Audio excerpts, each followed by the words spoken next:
Ciao tutti, I'm Jennifer Anton. If you watched my first video, then you'll know a little bit about the fact that I have just finished writing a book called Under the Light of the Italian Moon, and it will be published in March of 2021. And so I wanted to create some videos so that you can find out about the book, why I wrote it, which is what was the focus of the last video, and a little bit about the process and the journey of writing Under the Light of the Italian Moon, which will be out next year. So if you want to kind of follow this journey as it goes, you can follow me on Instagram at Bold Woman Writing, or on Facebook I have an author page now, Jennifer Anton author, so you can follow me there. And you can look out for these videos in both places because I'll post them in both locations. You can also go to the website and sign up for the mailing list, which is boldwomanwriting.com. So today what I wanted to talk to you about is the journey that I went on for the 14 years of creating the novel Under the Light of the Italian Moon, which of course, as we talked about in the last video, is a love story and a story of female resilience during the rise of fascism and during the collapse of Italy into World War II. And it focuses on the women of my family who were midwives during the rise of fascism and during the war, and the challenges they went through to survive and to really overcome so much adversity, as well as some terrible atrocities that happened in the town of Fonzaso, Italy, which is in the northeast of Italy. So the journey of really learning about the history behind the book, and I think what makes Under the Light of the Italian Moon a little different than some of the historical novels, which are going to be amazing, which are coming out in Q1 next year.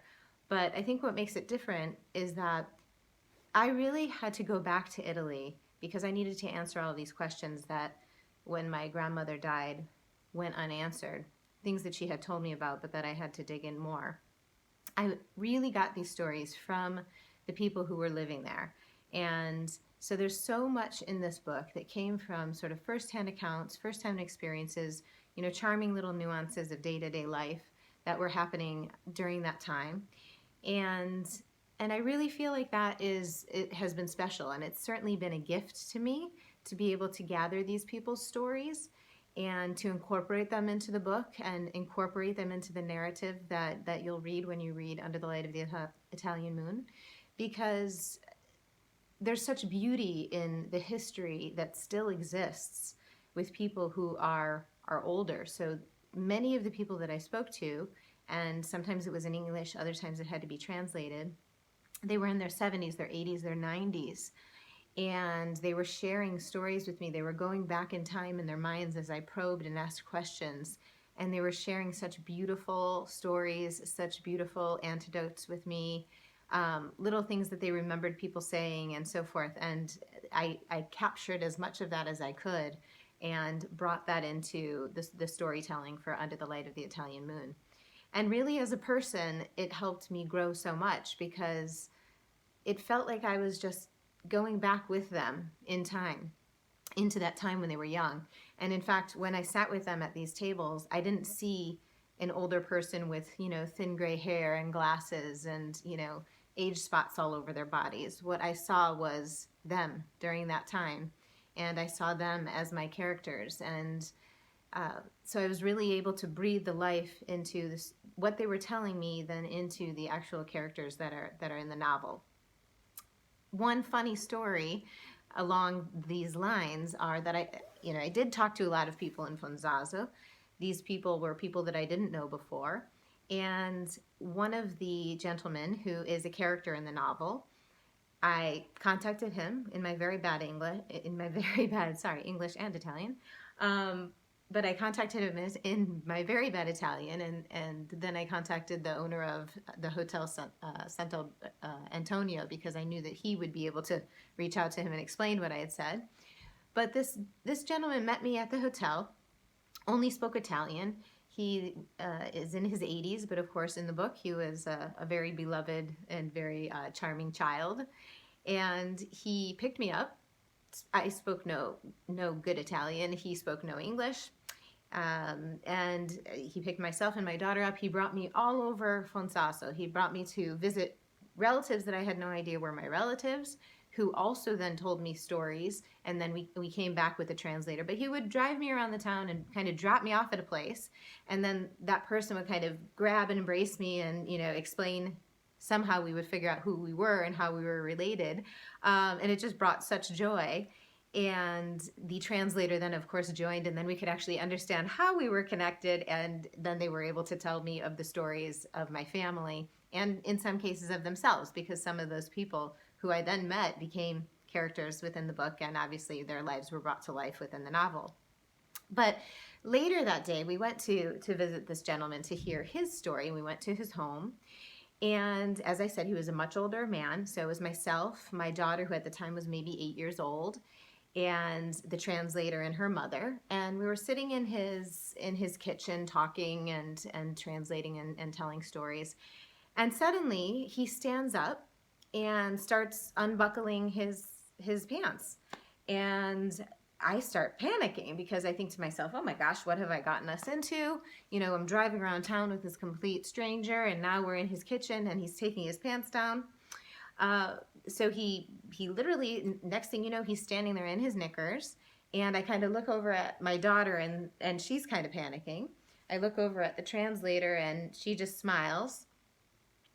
And I said, what is he doing? Is everything? And I thought, well, at least there's 4 of us and 1 of him, and he's also really old. So, you know, God forbid anything is happening here. We could take him on if we had to.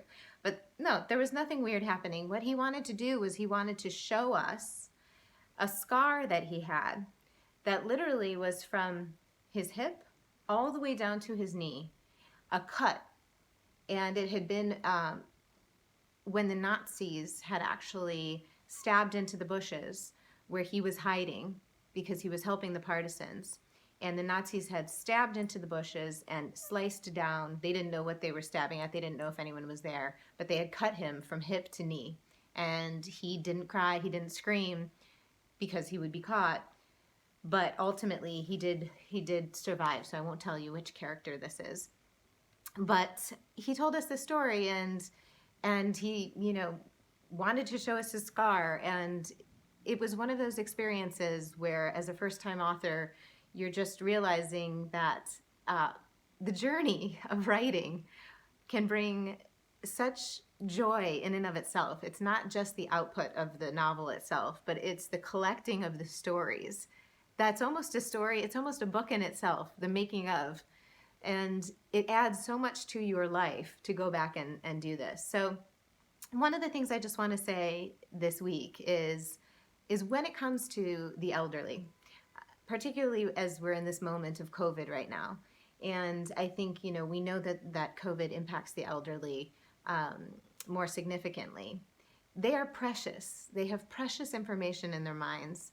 And this is a great opportunity to remember to call anyone that you know that is elderly, that happens to be in their 70s, 80s, 90s, more so 80s, 90s, right? Or 70-year-olds that are young. But call them and ask them some questions about their childhood or their teen years. And then listen. You know, don't do the thing that we do a lot of times when the elderly, older people start talking and zone out. Because I did that for many, many years, and I wish I hadn't. I wish I had listened, because I would have even had more authenticity to this story if I had been able to do that. So do that now. Call someone, whether it's your nana, your great-grandnana, your grandmother, whatever you call them, and ask them some questions about their early days, and then listen and probe, and you will be surprised at what you're going to find out. So that's just a little story to share with you. You can follow me on Instagram, and I actually have some pictures of some of the people who I met, and I also share some pictures of them when they were young. Get ready for Under the Light of the Italian Moon. I hope that you will love it. I hope that you will enjoy hearing these stories in a narrative and bringing this time in Italy to life, and really sharing the stories and the love story of Ninetta and Pietro, and the core story about the power of women who we don't want to forget, who we don't want to bury in history, and who hopefully this novel will help us remember. So thank you so much. Ciao. Baci. Ciao.